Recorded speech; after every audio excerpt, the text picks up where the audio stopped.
Hey yo, this your boy JC. Welcome to Team O with some radio. We live from the basement. Y'all know what it is. Today we got a very special guest in the house that goes by the name of the Funk Doc, Redman. Peace. GILLA House in the building. Red, what's going on with you, bro? Ain't nothing. Smoked the fatty before I got on the interview right now, so I'm feeling right. Yes, sir. For those who haven't seen you in a minute, what's been going on with the with Redman Project? Redman Project is always going on. Like I'm always doing show. Do I look at you or the camera? Both. Or both? Just Yeah. play it. Or do I look at that one too? Just play them all three? Yeah. All right. Well, At different times, because I'm gonna cut. I'll cut true back and indeed. forth. True indeed. Far as me, I'm still doing shows. Ready Rock with me all the time. We doing shows. Red and Meth, we constantly doing shows, so we're still relevant to our fans. Far as out here with the new crowd and you hearing us on the radio, I mean that's just label situation and promotion and you know the works. But I'm building right now. GILLA House is the movement. Ready Rock, Socrates, Runt Dog, E3, Melanie was good. We're trying to get a deal right now. Actually, we in the midst of getting a deal, possibly with E1 Records, Okay. which was Koch. And I'm working on the Ready Rock project and the Runt Dog project. And the new Red and Meth, Blackout 3. So we constantly working. We're underground. That was one of the questions I wanted to ask you. I heard a rumor that y'all was gonna make How High Part 2. Is that true, or? Am I able to light on this motherfucker? Or is it, I can light a blunt on here, no? You could. I don't know if you. This is This what I real- do. This is what I do. This is real radio, so if you That's want. what's up. Oh, it's real radio? Yeah. Oh, so they can see me and Yeah. Okay, all right. I keep it cool for the kids because I love the babies. How High 2? I always explain it like it's not our fault Okay. that we ain't come out with the movie yet. That was the what would I want to say? That was Universal, Danny DeVito company.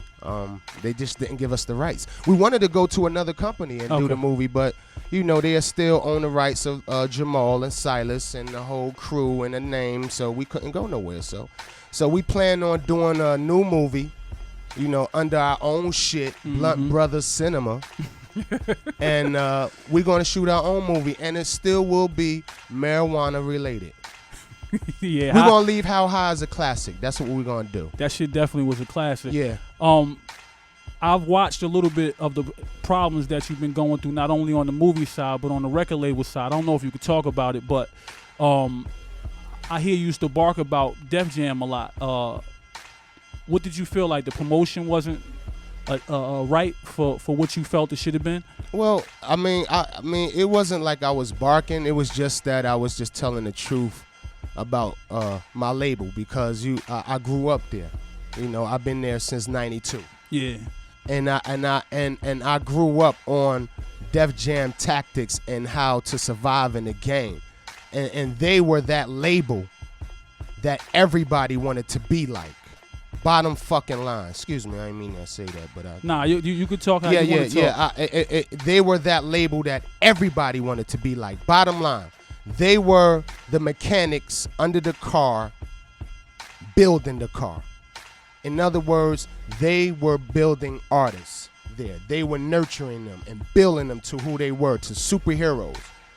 And then they lost focus on the money and getting radio and what other labels were trying to do.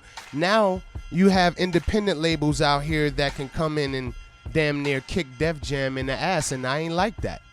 That's not supposed to be possible. Exactly. Not at the company I'm at. Yeah. I'm not just an artist. I'm an asset. And if I'm an asset to the company, if I brought money to the company, I have a word. And you should listen. And I just wanted them to get their balls back and be that nigga with that label in the game running shit. And the promotions, you have to cipher that up. You have promotions for R&B and your R&B acts over here. But then again, you have dudes that been putting it in the game like me, Ghostface, Meth. You know what I mean? And you got newcomers that came in the game like Sheik Luch. We dudes that been putting it down since the 90s. We should have a budget over here like, yo, we have to take care of our 90s dudes and keep they fans going. And that's the only thing I was looking for. But overall, I love them because they feed my babies. And I can never shit on my label. I just wanted them to get their balls back, and that's what it was all about. Do you think that it's kind of the people in the labels? Because, you know, I had an artist that I was putting out too, and we had to talk with Russell, and Russell said to us one day, he was like, I can press the button right now, but that don't mean that they're going to push it. You know what I mean? Do you think that is the people that's inside the label that's not doing the same authentic work they was doing before? Exactly. A lot of those authentic workers left, bottom line. You have maybe just a couple of heads I know up there that I can go and really consult with on the level I be on. Bottom line, you know, you have newcomers up there that's just up there with gonna do what the boss say and not hold that originality of the game what Def Jam been holding for years. And it just got lost. Yeah. That's just what it do. We had so many bosses. Come on, man. Like, we had so many bosses switching and coming in. We never had that, man. So many CEOs in and out, not making up their mind. All right, this guy ain't do it for these years. Now we're going to try this guy. I mean, it's just a lot of confusion that I'm not used to, that what I grew up to, bottom line, man. And you're right about that, man. You know, not enough people on that same mentality of holding that originality with, you know, what made the game. It's like I see they don't work as hard as they used to. It's like they did. I mean, I understand you got to collect your check, but at the same time, your job got to be done, and you can't have an artist of your stature there and don't push. You know what I mean? Because at the end of the day, you know what I realized too? At the end of the day, when it's time come showtime and they want a real tour and a real show, who they gonna come get? You know what I mean? They gonna come get cats like y'all. That's right. It always happens like that too. Like, all right, we got too much of this going on. Let's bring some realness back in here. Let's call him up. But nah, I ain't on for call like that. You know, that's why I'm stirring up GILLA House. You know, I love Def Jam, and hopefully I could be with them some more. They love me too. Yeah. They owe me, regardless to the fact they never talk about getting rid of my ass. So I always got a check coming from them as long as I want to work with them. So I love Def Jam. I love them. Yeah.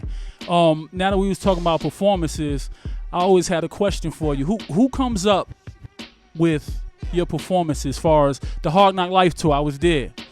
You and Meth came out of the sky. When I first seen that, I was like, yo, who came up with that idea, like, when you performing? I don't know if it was me or Meth. I don't know. Don't get me the line, because he'll see this and be like, you know, Doc, I said that shit. I said that I did. So don't get me the line, but I think it was a little bit like me, but us, so must. I ain't gonna lie, because I said, yo, we should fly. Yo, how do we fly? Like, and then it just came up like, yo, they just made it happen for us, man. That's the energy that's needed, because these cats get on stage, they stand in the middle of the stage and don't move, you know what I mean? Yeah. You're looking at their whole performance, they haven't moved yet, and when you come to people like you, Meth, Buster, y'all on top of the speakers, you know what I mean? You hanging from the prop up in the front of the stage, you know, you doing extra things that actually give a show. So it shows that y'all care about y'all music a lot more than these other cats do. It's how you format.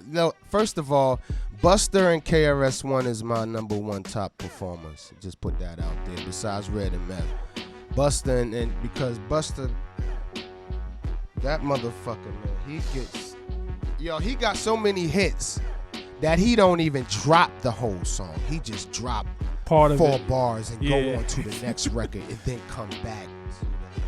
Big up to my dude Buster. And KRS-One strictly shut it down. That's why I think Buster, me, a lot of us got his stuff from KRS-One, because the excitement and the personality he bring on stage and the records he go hard into.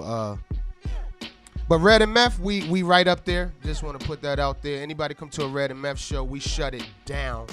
You know, we ain't got as many hits, you know, as Bus or Bust do. I put that out there because that's my dude. But we puts it down, and we shuts it down with the records we got and the energy we got, man. If you could name 5 artists as far as performance-wise, you said Busta already. You said you got to put you and Meth there. There's no way you could do that without putting you guys there. Who else would you say who has the same impact? Not just the words. I'm talking about Everything. The creativity that y'all put in y'all shows. Everything.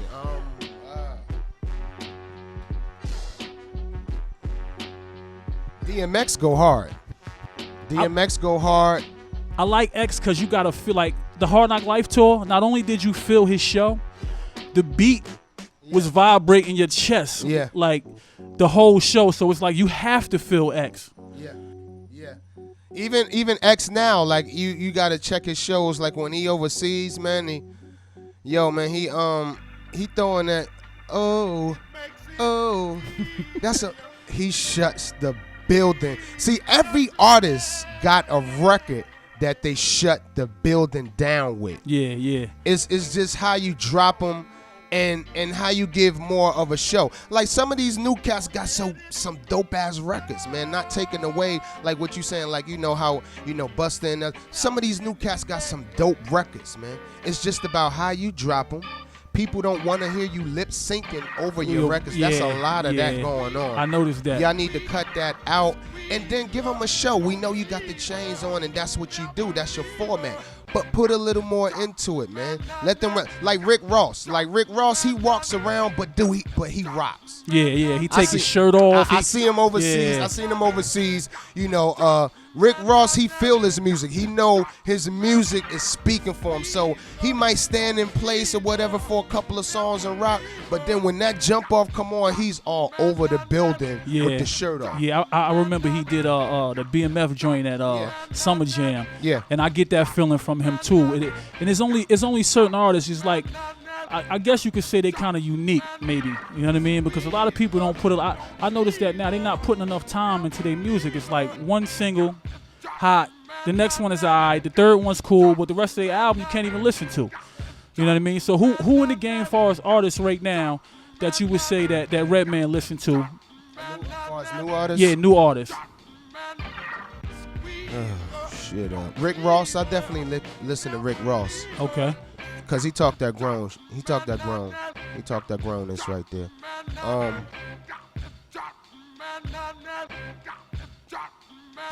No GILLA House. Of course, my artists. I mean, honestly, that's what I bump all day. Like before we started the interview, what was I playing? I was playing Some GILLA House. Yeah, I was just playing GILLA House. I don't want to be on my own balls right now, but yeah, I play my crew because we GILLA House. We coming up. I play basically my crew all day. Because I'm listening out for, little mistakes and what we can do and new records and stuff, so they know the business. But besides that, J. Cole be rocking. Yeah, his album just came out. J. Cole be rocking. I definitely listen to Wayne and them. I listen to Wayne and them on some joints. Like my son put me on and my nephew put me on Wayne joints, man. I definitely bump Wayne. You get a lot of your music from the kids. Like they listen to it before you get to it, it's hot, and they'll bring it to you like, Dad, you need to listen to this. Yeah, well, I got a 21-year-old that always bringing me CDs because he live in ATL.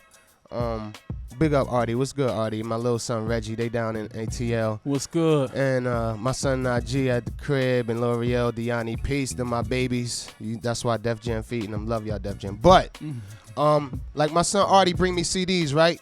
Neff, he always bringing the CDs down and saying, yo. But what's funny is that he's right there in ATL, and you be surprised. Like I be like, so what's good with this artist and this artist that's bumping? Like you would think that's bumping. He be like, nah, man, that's old right now, man. These are the new cats right now. Some cats you never heard of, but they got ATL bumping. Yeah.